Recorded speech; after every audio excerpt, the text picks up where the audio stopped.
Hey everyone, if you follow NASA and you keep up to date with space news, then you probably heard that scientists have recently confirmed the existence of water ice on the moon.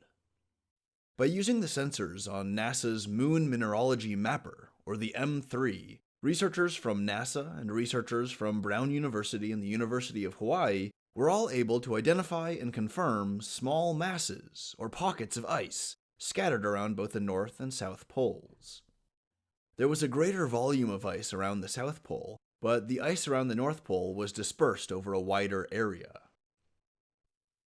Now, this scattered ice is hiding inside of ravines and craters, where they're virtually never touched by sunlight.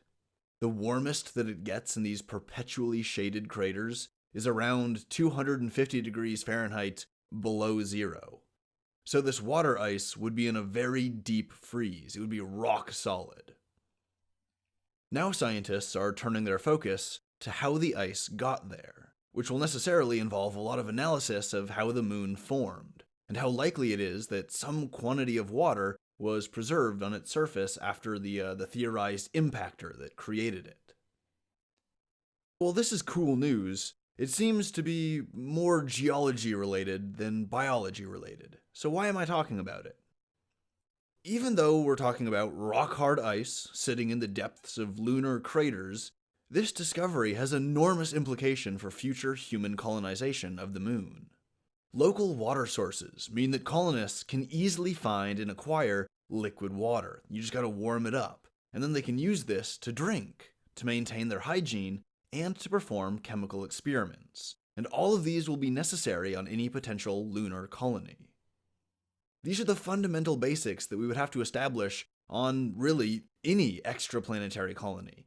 And if we have access to water in situ, right there at the site of the colony, well, that's excellent. That's really good. It reduces our costs and risks tremendously, and it makes the moon much more hospitable and much more welcoming for human colonists.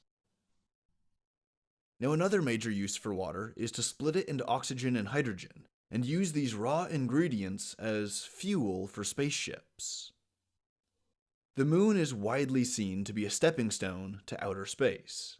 If we can establish a colony there, like a spaceport where we can launch ships deeper into the solar system, we won't need nearly as much fuel because the moon's gravity is so much weaker than Earth. This will make space travel much more economical, much more viable, and thus that much closer to reality. Not just reality for the super wealthy and well-connected, but a reality for regular people who might one day find themselves migrating to the moon or to some colony deeper out in the solar system. That's pretty exciting. So, in a rather direct sequence of events, the discovery of water on the moon is hugely encouraging for both human colonization of the moon itself and for human exploration and colonization of the entire solar system.